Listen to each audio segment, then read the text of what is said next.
السلام علیکم گائز، میں پھر سے لے آئی ہوں قبول ہے اشتراک کا نیکسٹ پارٹ۔ چلیں پڑھنا شروع کرتے ہیں۔ اگلے چند دن اس گھر پر بہت بھاری گزرے۔ گھر کے دروازے بند تھے، مہمان آنا کم ہو گئے تھے، مگر باہر کی دنیا کی زبان بند نہیں ہوئی تھی۔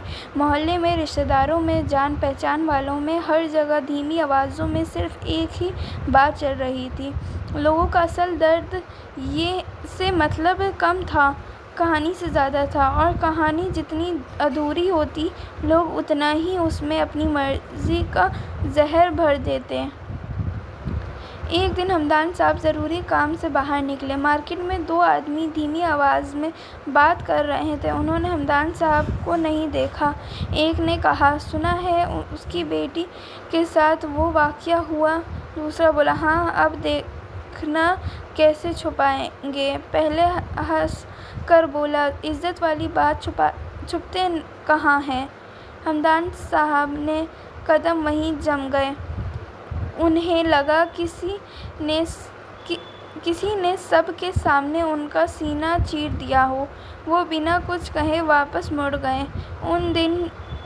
اس دن انہوں نے پہلی بار محسوس کیا کہ لوگ ان کی بیٹی کو جینے نہیں دیں گے۔ ابلاج اب پہلے جیسی بالکل نہیں رہی تھی۔ نہ بھاگنا، نہ ہنسنا، نہ ضد کرنا۔ پورا دن یا تو ہمدان صاحب کے پاس سمٹی رہتی یا کمرے میں چپ چاپ۔ رات کو ڈر کر اٹھ جاتی، کبھی چیخ کر بابا بلاتی، کبھی روتی ہوئی زہران کا ہاتھ ڈھونڈتی، کیونکہ زہران ہر روز اسکول کے بعد اسے دیکھنے آتا اور کچھ دیر اس کے پاس بیٹھتا۔ وہ زیادہ بولتا نہیں تھا، مگر اس کی خاموش موجودگی زہران کو سکون دیتی تھی۔ ابلاج نے اس کی عادت بنا لی تھی۔ ایک رات ہمدان صاحب اسٹڈی میں بیٹھے بہت دیر تک سوچتے رہے۔ فرحہ آنٹی اور بابر انکل بھی ساتھ تھے۔ ہمدان صاحب نے تھکی ہوئی آواز میں کہا، "میں یہاں اور نہیں رہ سکتا۔" سب نے ان کی طرف دیکھا۔ انہوں نے درد سے کہا، "ہر دیوار، ہر چہرہ، ہر گلی میری بیٹی کو اس رات یاد دلاتی ہے، اور لوگ اسے ابھی بھی بھولنے نہیں دیں گے۔" فرحہ آنٹی کی آنکھوں میں آنسو آ گئے ہیں۔ بابر انکل نے دھیرے سے پوچھا، "پھر کیا سوچا ہے؟" ہمدان صاحب نے بہت بھاری دل سے جواب دیا، "میں شہر چھوڑ رہا ہوں۔" روم میں سناٹا چھا گیا۔ بدقسمتی سے ابلاج دروازے کے پاس کھڑی یہ سب سن رہی تھی۔ "شہر چھوڑ دیں گے؟" اس نے معصوم حیرانی سے سوچا۔ اس کے لیے گھر ہی پوری دنیا تھا۔ اس نے فوراً اندر جا کر پوچھا، "بابا، ہم کہیں جا رہے ہیں؟" ہمدان صاحب نے اس کی طرف دیکھا۔ ان کی آنکھیں بھر آئیں۔ "ہاں۔" وہ جا رہے تھے، صرف شہر نہیں، اپنی پوری زندگی چھوڑ کر۔ ہمدان صاحب نے ابلاج کو اپنی گود کے قریب بٹھایا۔ "ہاں بیٹا، ہم کچھ دن کے لیے دوسرے شہر جائیں گے۔" ابلاج نے فوراً بچپنی الجھن سے پوچھا، "کیوں؟" "میں یہاں رہنا چاہتی ہوں، میرا روم، میرا لان۔" اس کی نظر فوراً زہران پر گئی، جو روم کے دوسرے کونے میں خاموش کھڑا تھا، اور وہ رک گئی، جیسے اسے چھوٹے سے دل نے سب سے ضروری بات محسوس کر لی ہو۔ اور زہران! روم میں ایک پل کے لیے گہری خاموشی چھا گئی۔ ہمدان صاحب کے پاس جواب مشکل تھا۔ زہران آنٹی کی آنکھوں میں آنسو آ گئے تھے، تو انہوں نے اس آنسو کو صاف کرتے ہوئے کریں۔ "نہیں۔" ابلاج ایک دم سے اٹھ کھڑی ہوئی، "میں نہیں جاؤں گی، میں یہیں رہوں گی۔" اس کی آواز میں گھبراہٹ تھی۔ ہمدان صاحب نے اسے سمجھانے کی کوشش کی، "بیٹا، وہاں تم ٹھیک ہو جاؤ گی۔" "مجھے ٹھیک نہیں ہونا۔" اس نے روتے ہوئے کہا، "مجھے یہیں رہنا ہے۔" اس نے فوراً زہران کا ہاتھ پکڑ لیا، "میں اس کے بنا نہیں جاؤں گی۔" یہ لفظ سن کر سب کے دل بھر گئے۔ زہران کا بھی گلا سوکھا۔ اس نے کبھی نہیں سوچا تھا کہ ابلاج اس پر اتنا ڈپینڈ ہو چکی ہے۔ زہران نے ابلاج کا کانپتا ہوا ہاتھ دیکھا۔ اس کے بچپنی دل میں عجیب سی بے بسی بھر گئی۔ وہ چاہتا تھا کہ وہ کہہ دے مت جاؤ، مگر وہ جانتا تھا کہ بڑے جو فیصلہ کر چکے ہیں وہ بدلنے والا نہیں۔ اس نے بہت مشکل سے اپنی آواز سنبھالی اور ابلاج سے کہا، ابلاج، بابا جو کہہ رہے ہیں وہ تمہارے لیے اچھا ہے۔ ابلاج نے حیرانی اور دکھ سے اس کی طرف دیکھا۔ تم بھی چاہتے ہو میں چلی جاؤں؟ یہ سوال تیر کی طرح لگا۔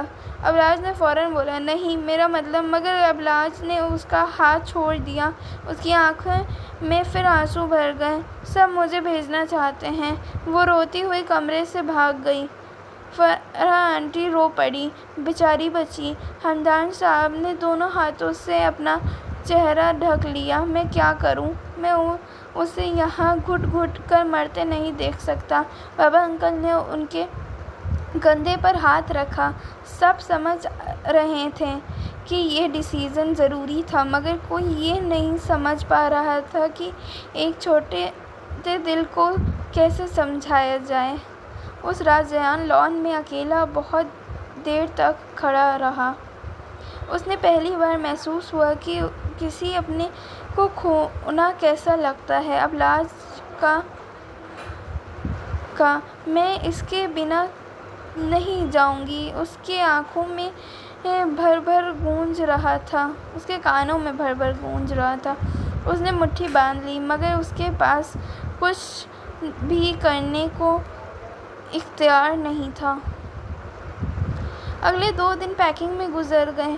گھر کے ہر کمرے ڈبے پڑے ہوئے تھے، کپڑے فولڈ ہو رہے تھے، بکس بند ہو رہی تھیں، فریمز اتارے جا رہے تھے۔ مگر سب سے زیادہ ٹوٹی ہوئی چیز ابلاج کا دل تھا۔ اسے سمجھ نہیں آ رہا تھا کہ اس کی پوری دنیا اتنی جلدی کیوں سمٹ دی گئی۔ وہ ہر تھوڑی دیر بعد کسی نہ کسی چیز کو پکڑ کر کہتی، یہ بھی لے جائیں گے؟ یہ روم پھر نہیں ملے گا؟ ہم واپس کب آئیں گے؟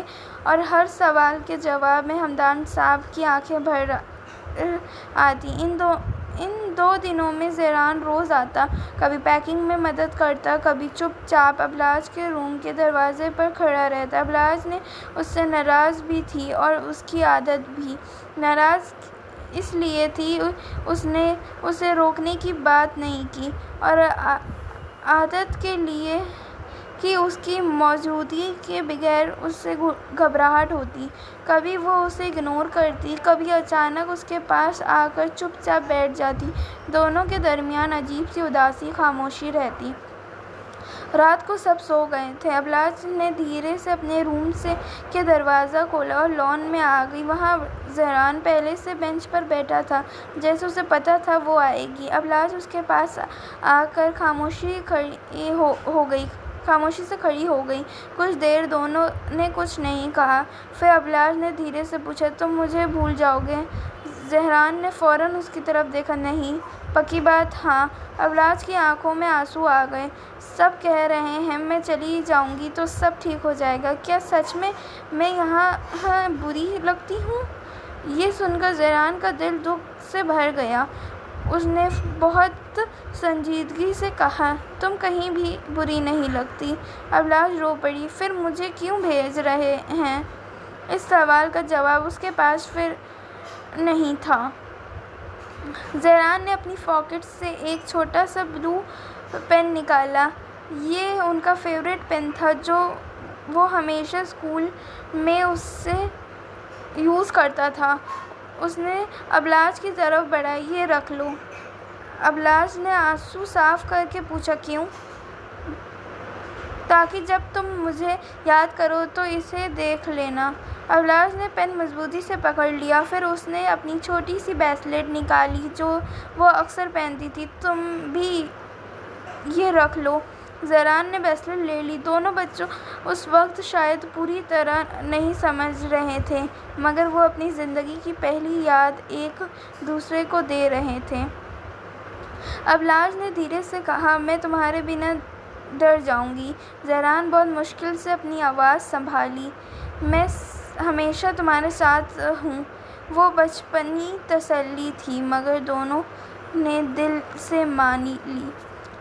یہ پارٹ یہیں پہ اینڈ کرتے ہیں، پھر دوسرے پارٹ میں ملتے ہیں. جب تک کہ اللہ حافظ، اور میرے ناول کو لائک کر دیجیے گا، سبسکرائب کر دیجیے گا میرے چینل کو، اور تھینکس فار واچنگ.